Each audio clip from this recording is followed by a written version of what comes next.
Jolly, Thomas, Shaw, back to Daisy, cut off, back to Revolt. Revolt's a little handball. Siposs off a step, gets it all. It's a goal. The Saints are in front.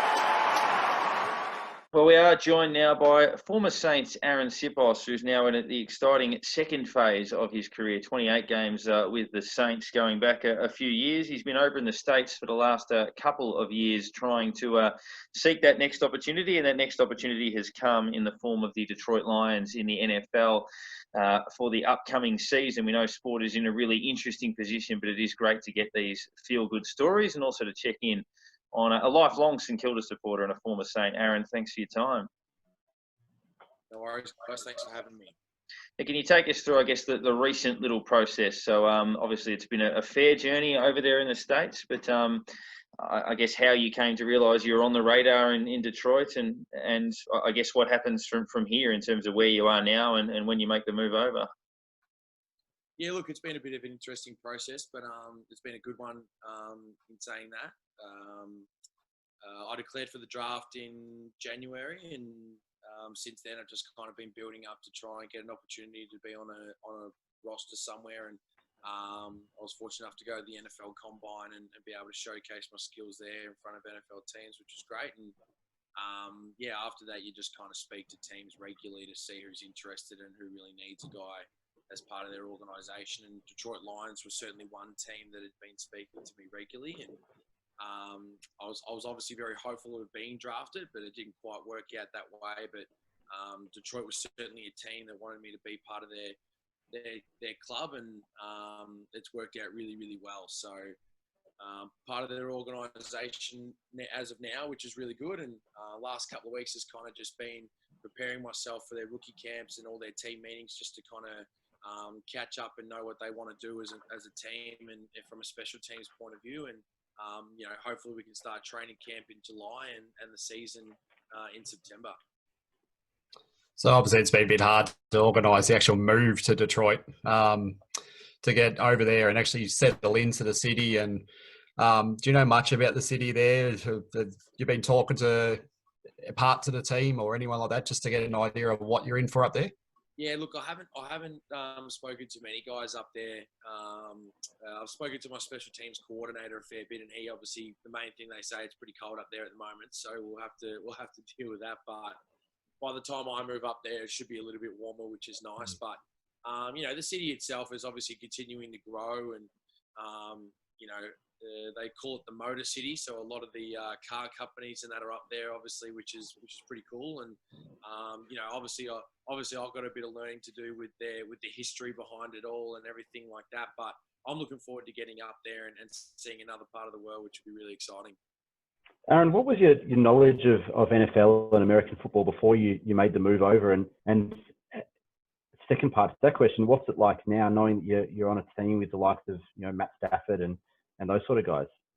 Yeah, look, I didn't know a lot of it, and I probably picked it up probably when I started playing at the Saints. There was obviously just become really popular, I guess, on Australian TV. Probably before that, we didn't really get to see a lot of it. And then, after I joined the Saints and that, a lot of those guys had travelled to America fairly regularly and got to see the games and stuff. So, it would always be on the TVs in the background when they were there. So I started picking it up a little bit there and following it. And that was pretty cool. But, really to kind of go and play it, I didn't really think about it until 2017. I think I was in my second year at Williamstown Football Club. And, that's when I really thought that, hey, maybe I can actually give this a shot and see how far I can take it. And, I joined Pro Kick Australia, obviously, and it worked out really, really well from there. And, to go into a locker room with guys, as you said, like Matt Stafford and Kerryon Johnson, who's a really good running back, and,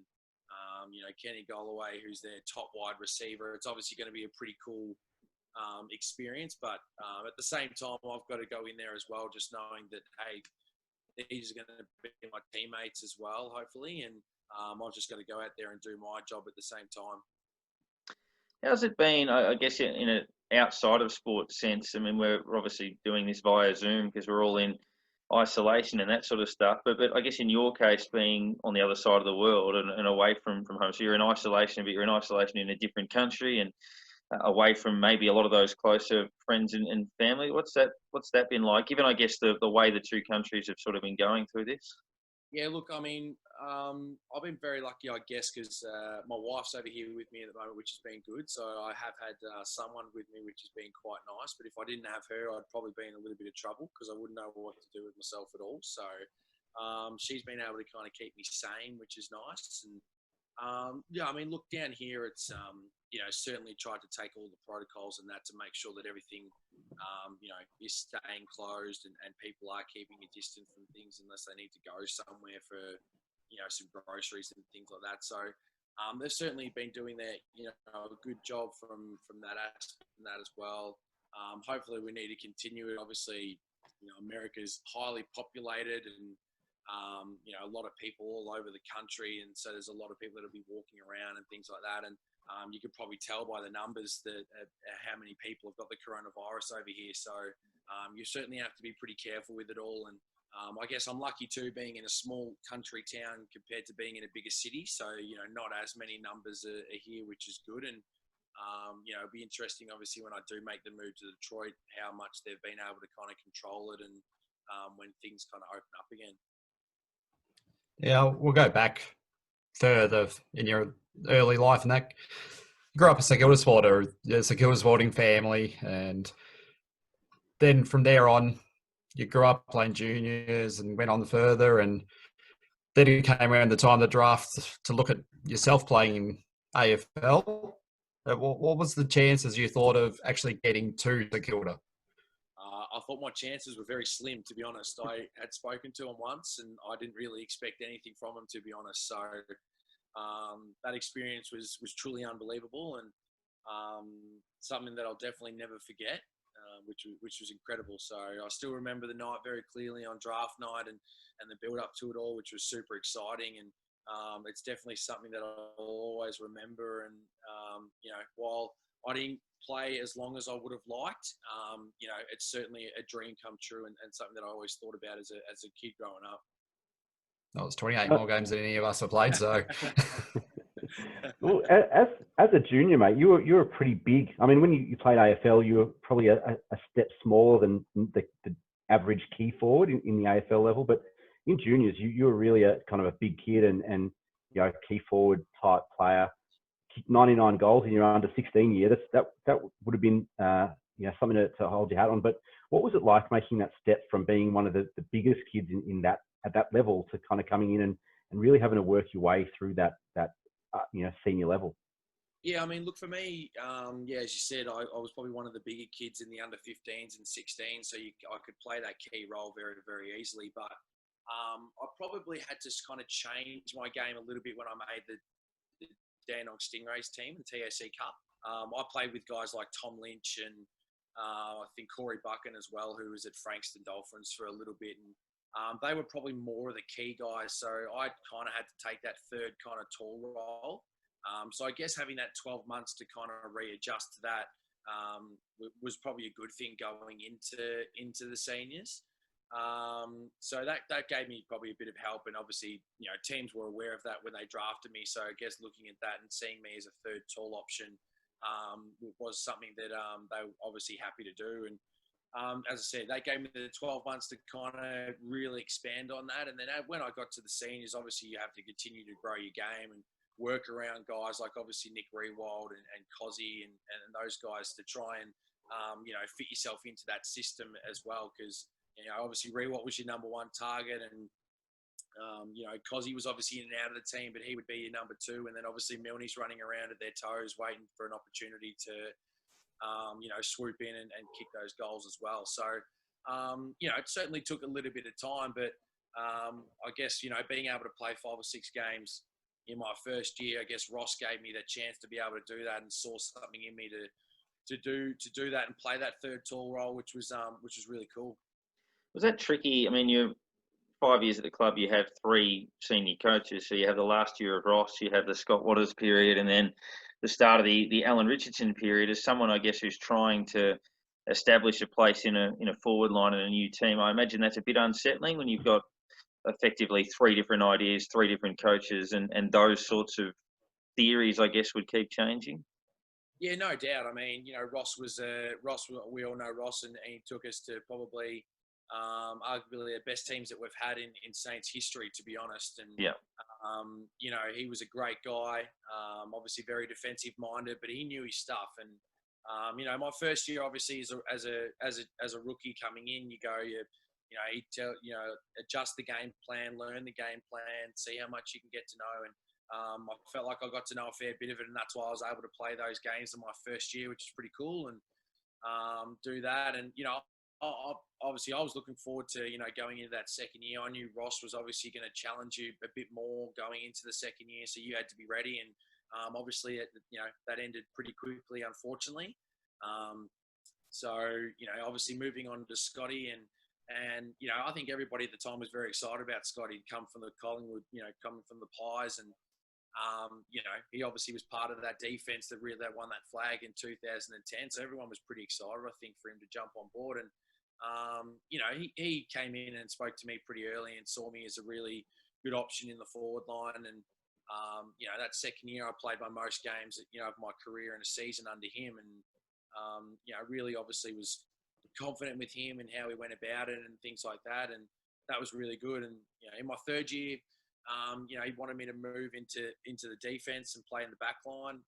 Obviously with BJ leaving to go to Essendon, that was kind of a different option. And obviously probably didn't work as well as what we would have liked. And we moved back into the forward line, and things kind of start to change a little bit. And obviously we had a pretty tough season. I think we probably only won 4 or 5 games that year, so it was a very, very tough season. And obviously when you start getting used to kind of how Scott wants to run it and things like that, and then that ends pretty quickly, it makes it pretty tough to obviously move to the next guy. And I think I was 21 at the time when Richo jumped on board, and that's when we obviously realised, okay, we're in a complete rebuild, as we'd like to say, and no, that's the way we want to take things forward. And I just had to kind of start from scratch and earn my spot. And injuries didn't obviously help as well, with 3 shoulder recos, not an ideal situation to be in. But, Richo was a fantastic coach in terms of bringing in the guys that he wanted to build the foundation. It's obviously unfortunate it didn't quite work out for him, but I guess that's just the way it goes sometimes. Yeah, you obviously had the privilege of playing up in the forward line with Nick Revolt. Most players who play with him probably put him down as the best player they've played with. Just stepping aside a little bit, who is the player that would probably impress you, say, but may not realise to supporters or whatever that they really do have a big impact on the club and just impressed internally more so? Yeah, I mean, I think a guy that comes to mind pretty quickly for me is Sean Dempster. Yep. I mean, his professionalism, his character around the club and the way he goes about his business is unbelievable, was unbelievable. And, I think that obviously when you do play with guys like Goddard, Rewalt, Dalsano, Montagna, all those guys obviously know how good, everyone knows how good they are, which is great. But Sean Dempster was the ultimate professional, and what he did for the club was unbelievable. And another guy probably comes up is probably Jason Blake as well. He runs the house down. He would do anything for you on the field to play in any position and make sure that a role was filled, whether it was back line, in the ruck, even a little bit forward. And he's a very smart man too, and helped that club put it, get it into a great position as well. So there's certainly 2 guys that come to mind pretty quickly.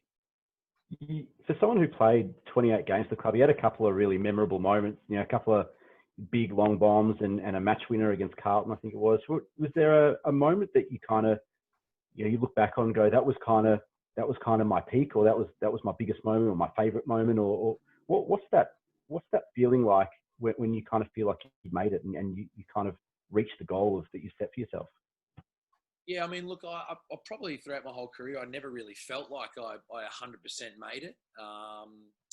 Obviously, I was the guy that, I guess, I'd play 4 or 5 really good games, and then I'd maybe have a quieter game, and I guess my name was the one that would be taken out probably straight away after that. And I probably felt like I didn't get the opportunity to just kind of, get that, 8 or 9 games in there to kind of build yourself and feel confident about the whole thing. So sometimes that's just the way it works, and you just got to go with it. But I mean, probably 2012, I was playing some really good football between round 10 to kind of 15, and I got nominated as the Rising Star nomination, I think against Essendon in 2012, and that was kind of where I was really playing really good football and consistent football. So that's where I kind of felt like, yeah, I can really, be a regular as part of this team and go from there. So yeah, that was probably the time where I felt really good. Yeah, there was a fortnight stretch there where you we had a big win over Essendon, and then you had a big last quarter against Brisbane at the Gabba in a game we won. It was an arm wrestle up until three-quarter time, which certainly does stand out. In terms of, I guess, the influence of guys around the club, we've asked a lot of people this question, obviously, given the timely nature of it, but I think Danny Frawley spent a bit of time at the club whilst you were there, and obviously being a lifelong St Kilda supporter, you'd be familiar with his exploits. Can you take us through, I guess, Spud, the Spud that you knew in your time at the club? Yeah, I mean, he was a character. He's a very funny man, and he always lightened up the mood. Because obviously being in an organisation like that, it can be very serious at times, which so it should be. You're in a professional setting, but he would come in and then lighten up the mood a fair bit, which was awesome to have. And but the reality is his knowledge of the game is incredible. He knew, how to run a defense, and his expertise were obviously awesome. And I think that helped our defense a fair bit, to be honest, which was great considering we had such a young group in the back there. Probably besides Sean Dempster, it was relatively young. Even Jaron Geary was still kind of young at that time. So it was awesome to have him be on board. And I was obviously fortunate enough to wear his number 2, which was incredible. And, I had guys, I had obviously Danny down there, I had Aaron Hamill and Tony Brown. They all wore the number 2 before me. And that was obviously pretty special to be part of that too. And as I said, I would have liked to have, played the 100 games like those boys did it, but it didn't quite work out. And, but to be around and be involved with guys like that is definitely special. Coming to that point of knowing it wasn't going to work out, how did they approach the club approach you, or who approached you, or basically where did you go? Okay, I know this is basically the end of it. And did you see any possibility going to anywhere else after that happened, or anything, or nothing from there on? Yeah, look, to be honest, I knew. I think deep down, I knew that my career was over when I did my shoulder the 3rd time in New Zealand in that pre-season. So I was out of contract, obviously, that year, and I was feeling really good on the track at the time. I was coming back and probably in really good shape, the best shape that I've been. And I tore my labrum again on the New Zealand training camp, and probably from then on, I knew I was in a little bit of trouble. I knew that it was a 6-month injury, and I wasn't going to be coming back until July, which is tough. To play 8 games and try and get yourself another contract's always going to be tough. So deep down, that's probably where I knew it was the end.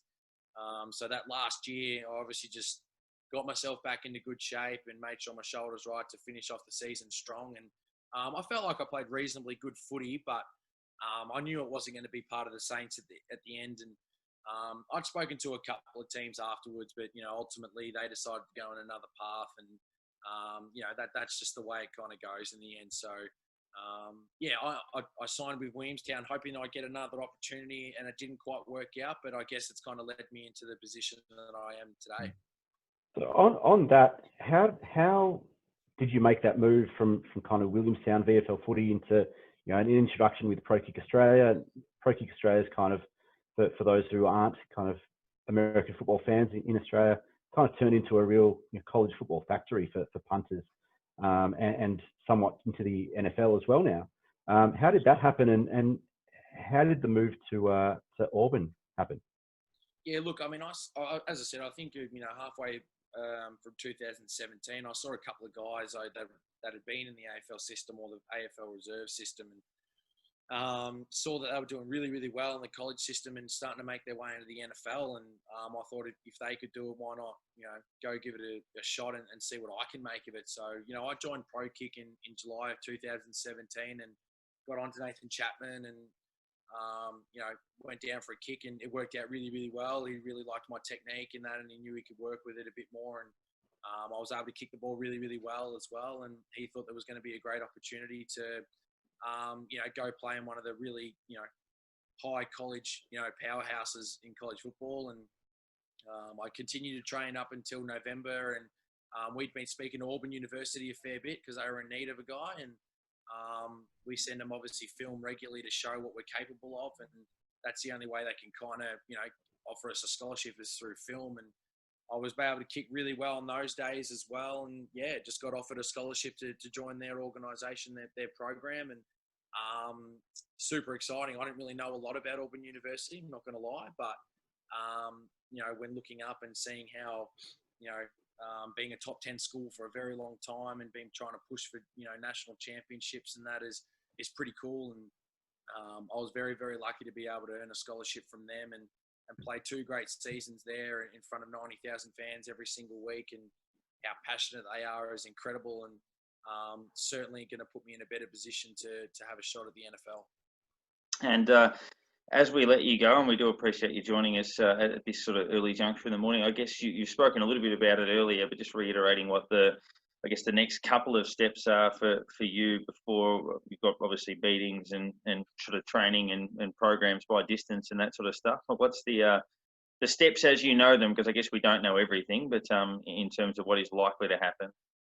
Yeah, look, so for me right now, I start my rookie camp over the next 3 days virtually, and just, introductions to the whole organisation and, what to expect, going into training camp and the season ahead.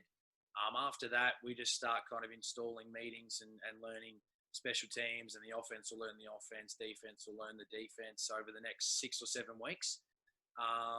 Most of that will probably be done virtually unless anything kind of changes, but I would expect that to be done online. And then after that, we have a little bit of break, and then training camp starts. So that's where the real competition begins. And it's going to be myself and one other guy that's going to be fighting for that number 1 punting spot. By no means have I got a spot on the roster just yet. I have to go in there and work really hard to show that I'm worth the shot. And I'll do that over training camp and pre-season games and show what I can do.